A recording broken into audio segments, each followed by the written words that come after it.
procedures. In this video, we will be evolving about knowing the import licensing procedure and schemes. In an increasingly globalized world, international trade plays a pivotal role in shaping the economic landscape of any nation. The ability to import goods efficiently, especially for businesses engaged in exports, is essential for sustaining competitiveness and achieving growth. India's regulatory framework, through comprehensive schemes and policies, ensures that importers can navigate the complexities of global commerce with ease. This video delves into the critical areas such as the procedure for the registration of importers, classification of importers and their obligations. Furthermore, it explores the Export Promotion Capital Goods EPCG scheme, which provides significant benefits to those importing capital goods to support export production. Finally, we will examine the duty exemption and remission schemes designed to alleviate financial burden on importers, thereby enhancing the cost effectiveness of production for export. Understanding these key processes and government initiatives, these are crucial for businesses looking to thrive in international trade. It not only streamlines operations but also opens up opportunities for growth by making Indian exports more competitive on the global stage. Moving on to know the procedure for registration of importers. The procedure for the registration of importers is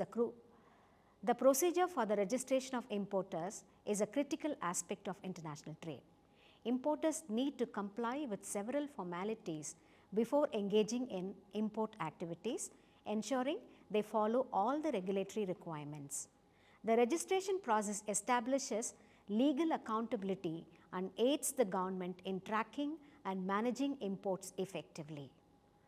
The steps for registration of importers includes obtaining an importer-exporter code, that is IEC number.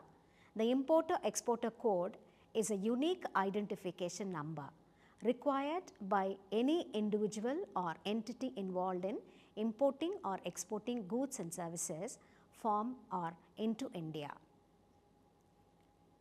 It is issued by the Directorate General of Foreign Trade (DGFT). The IEC is mandatory for custom clearances and is an essential first step for engaging in international trade. The application process for IEC includes: the applicant must submit an online application through the DGFT website. Key documents required include a PAN card, bank account details and a photograph. The application also requires submission of valid business entity proof such as a partnership deed or certificate of incorporation. Once the application is submitted with a fee, an IEC number is generated electronically.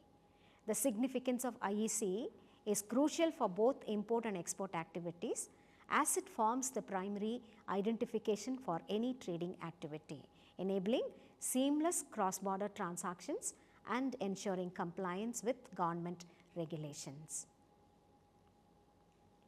An I-card issuance for exporters is an addition to IEC. Importers are issued an identity card, that is I-card, by the licensing authorities. This card serves as an official identification for importers during transactions and is often used to access privileges granted to registered traders. It is primarily issued by relevant authorities for trade facilitation. The modification of particulars, which are post-registration, any changes in the importer's business structure, address or any other details must be communicated to the licensing authorities. Importers must ensure they update the details in the IEC, which can be done through an online application. This keeps the regulatory records up to date, ensuring compliance with legal requirements. We are moving on to know about the categories of importers. Importers can be broadly classified based on their scale, purpose and frequency of import. Categorizing importers is essential for understanding their roles, the nature of their activities and the regulations that apply to them.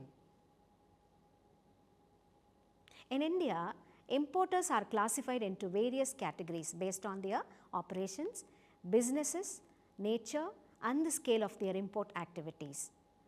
This classification helps streamline the regulatory framework and facilitate smoother custom processes. The main categories of importers include registered importers. These importers have obtained an Importer-Exporter Code (IEC) from the Directorate General of Foreign Trade. They are authorized to engage in international trade and must comply with relevant regulations and duties. The next importer is the non-registered importer.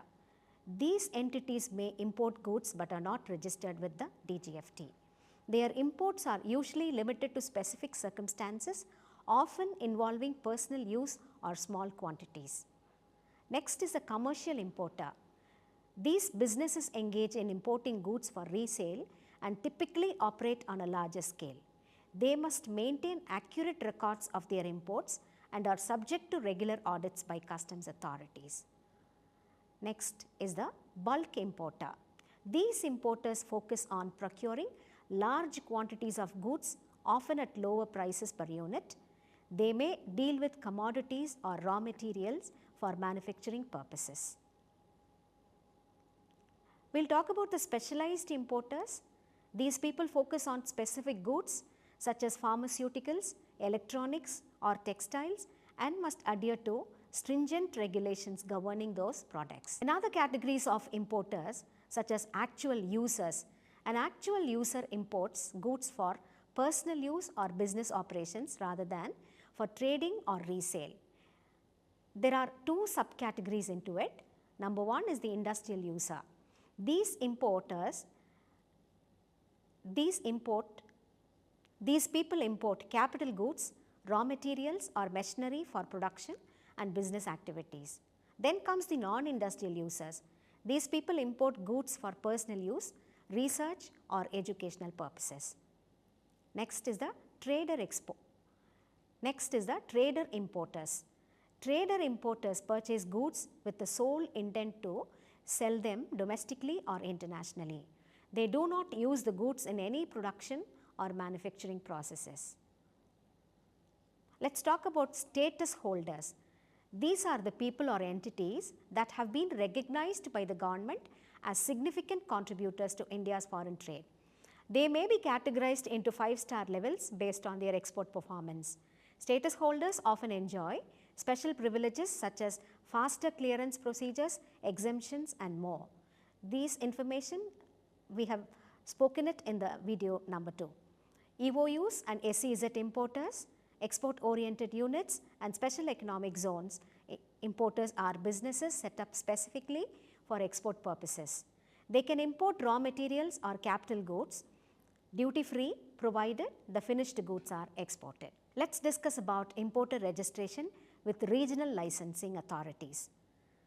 Regional licensing authorities RLAs are responsible for managing the registration process of importers within their respective jurisdictions. Registration ensures that importers operate in compliance with the country's trade policies and regulations. In India, obtaining an Importer-Exporter Code (IEC) is essential for businesses wishing to engage in international trade. This registration is administered by the Directorate General of Foreign Trade and is crucial for compliance with customs regulations. To initiate the registration process, applicants must approach their respective regional licensing authority RLAs based on their business location. The registration process involves submitting an application along with necessary documents including a PAN permanent account number, business proof such as a certificate incorporation and bank details. After thorough verification, the RLA issues the IEC. After the thorough verification, the RLA issues the IEC, enabling the importer to conduct trade. Once registered, importers must adhere to various legal requirements, including filing custom declarations, paying applicable duties, and maintaining proper records. Additionally, they are subject to inspections and audits by customs authorities to ensure compliance with regulations. Failure to register or comply with customs regulations can result in penalties or restrictions on importing of goods. Therefore, timely and accurate registration with the appropriate regional licensing authority is crucial for businesses aiming to establish a successful presence in the global market and navigate the complexities of international trade efficiently. Let's see what is IEC number. As I have told earlier, the IEC number is mandatory for all importers. This unique 10-digit code is the key to importing goods legally into the country. The significance of Importer-Exporter Code for importing the Importer-Exporter Code IEC is a crucial registration requirement for any business. This is engaged in international trade in India. Here are several key points which are highlighting the significance for importing. First one is the legal authorization. The IEC serves as a legal authorization for businesses to engage in import activities. Without this code, companies cannot clear goods through customs, making it essential for any importer. Then comes the facilitation of customs clearance. Customs authorities require an IEC for processing import shipments. This code helps streamline the custom clearance process, ensuring that goods can be imported without unnecessary delays. This is benefiting in trade also by the way of registered importers with an IEC can avail themselves of various government schemes, incentives and subsidies aimed at promoting exports and imports. This includes benefits like reduced duties and other financial incentives. The credibility and trust is also built. Having an IEC enhances a business's credibility in the eyes of suppliers, partners and customs authorities. It signals that the company is compliant with regulatory requirements and serious about international trade. Is record keeping and transparency required? Yes. The IEC system aids in maintaining transparency and accountability in international trade. It allows authorities to track imports, ensuring compliance with trade regulations and preventing illegal activities. It facilitates foreign collaborations also. An IEC is often a prerequisite for entering into contracts and collaborations with foreign suppliers, manufacturers or partners, facilitating smoother international business operations. In a nutshell, the IEC is a fundamental requirement that enables businesses to legally engage in importing, ensuring compliance with regulations and opening doors to various trade-related benefits. Let's move on to see the I-card and the modification particulars. Importers are required to update the regional licensing authorities regarding any change in their business details, including name, address, partners or directors. This can be done through an online application, ensuring that the importer's profile remains up to date in government records. Let's explore the import of capital goods under EPCG scheme. The Export Promotion Capital Goods EPCG scheme is a flagship initiative by the Indian government to promote exports. Under the scheme, importers can import capital goods required for producing export goods at reduced or zero customs duty. This helps businesses acquire machinery or equipment needed to increase their production capacity and quality, thereby enhancing their competitiveness in international markets. Let's see the eligibility criteria. Manufacturers who export goods and service providers who export services are eligible to benefit from the EPCG scheme. The capital goods imported must be used to produce goods or services for exporting. The benefits of the EPCG scheme, number one is the duty reduction. Importers can import capital goods at reduced or zero customs duty. This significantly lowers the cost of acquiring machinery, making Indian exporters more competitive in global markets. The second one is the technological upgradation. The scheme facilitates the technological upgradation of businesses by making advanced machinery and equipment affordable. thus enhancing the quality and scale of production. What export obligation do we get? Importers availing of the EPCG scheme are required to fulfill an export obligation typically set at 6 times the duty saved on imported goods.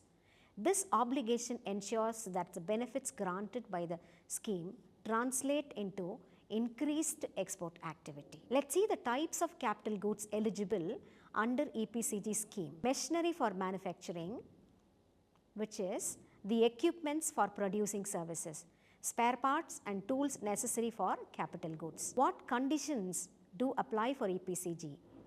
The imported goods must be used within the exporter's own manufacturing unit or service facility. The business must meet the export obligation within a specified time frame, generally 6 years from the date of import. Then comes the duty exemption or remission scheme. The duty exemption or remission scheme is another critical initiative to promote exports by reducing the cost of inputs required for the production of export goods.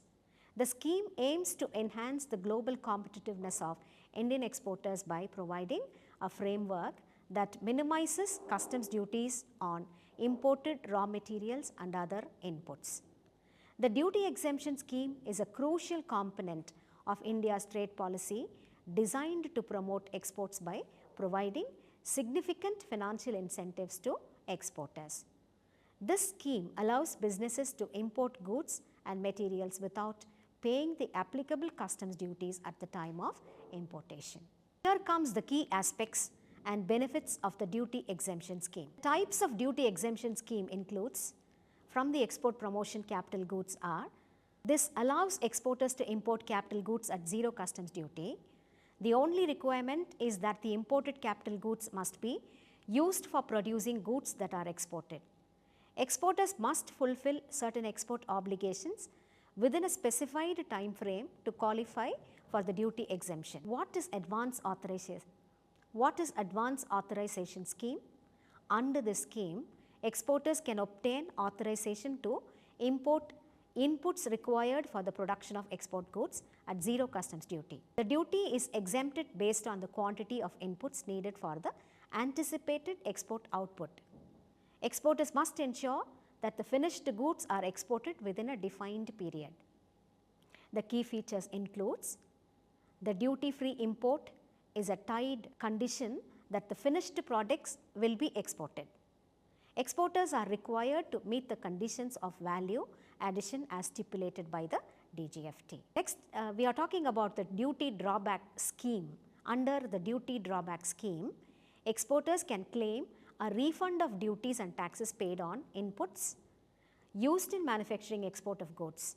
This refund can be claimed once the export is completed, effectively reducing the overall cost of production. The procedure for duty drawback is the exporters need to file a drawback claim with customs after completing the export.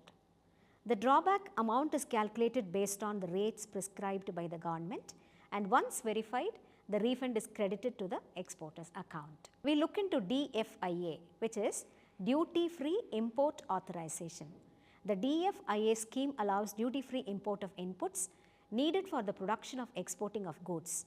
However, unlike the advance authorization scheme, the DFIA can be transferred after export obligation is fulfilled, providing greater flexibility to exporters. Let's see the eligibility criteria. To qualify for these duty exemption schemes, exporters must obtain an Importer-Exporter Code (IEC) from the Directorate of General of Foreign Trade. They must also demonstrate their capability to fulfill the export obligations, which typically involve exporting a certain percentage of the total production output. Still, some benefits of the duty exemption scheme. Number one is cost reduction. By eliminating or reducing customs duties, businesses can significantly lower their production cost. This enhances profitability and allows exporters to price their products competitively in international markets. Improved cash flow. This scheme improves cash flow by deferring the payment of duties until the goods are sold in the domestic market. This is particularly beneficial for manufacturers who rely on timely access to raw materials and capital goods for their production processes. Next benefit is the encouragement of export activities. By making it easier and more cost effective for businesses to source inputs for export production, the duty exemption scheme actively encourages more companies to engage in international trade. There is a reduction in cost of production. By minimizing duties on imported inputs, the scheme reduces the overall cost of production, making Indian products more competitive globally. Also, this encourages export growth. The schemes incentivize businesses to export by lowering their input costs, thus contributing to the country's foreign exchange earnings. Not only cash flow, but also an improved cash flow. This is with the duty drawback facility, exporters can recover the duties paid, improving their working capital and liquidity. Let's move on to the compliance and regulations. Exporters must maintain meticulous records of imports and exports to demonstrate compliance with the scheme's requirements. This includes keeping track of the quantities of materials imported, the production process and the final output exported. Non-compliance with the export obligations may lead to penalties, including the payment of the deferred customs duties, interest and even cancellation of the duty exemption benefits. Let's discuss about the challenges and considerations. While the duty exemption scheme offers significant advantages, exporters must navigate complex regulatory requirements. This includes ensuring timely compliance with export obligations and maintaining accurate documentation. The fluctuations in global market conditions can also impact the effectiveness of the scheme as demand for exported goods that may vary. In conclusion, the duty exemption scheme is a vital initiative aimed at boosting India's export capabilities. By alleviating the financial burden of custom duties on essential raw materials and capital goods, the scheme fosters a more competitive landscape for Indian exporters, enabling them to thrive in the global market. When I want to make some concluding remarks, the import registration process and duty schemes such as EPCG and duty exemption, remission play a crucial role in promoting foreign trade in India. Through streamlined procedures, reduced duties and obligations that drive exports, these mechanisms ensure that Indian businesses remain competitive in the global market. For importers, understanding these frameworks is essential to leverage benefits, expanding international trade and contributing to the overall growth of the economy. As we would like to close, it's important to recognize that in today's fast-paced, digitally interconnected world, the landscape of international trade continues to evolve rapidly. For importers, understanding the procedural intricacies and leveraging government schemes like the EPCG and duty exemption or remission programs, this can significantly enhance business efficiency and profitability. By mastering these frameworks, you not only ensure compliance with regulatory standards, but also position yourself to take full advantage of the opportunities available to scale your business globally. These insights are essential for reducing costs, improving operational efficiency and driving export growth. As digital learners, you have the flexibility and the tools to revisit, review and deepen your understanding of these topics. Continue to engage with these resources, ask questions and seek further clarity wherever needed. The knowledge you acquire here can form the foundation for successful trade practices in the global marketplace. Thank you for listening. There is another slide which is enclosed for a small assessment. There is a QR code comes. Please respond to it. Thank you.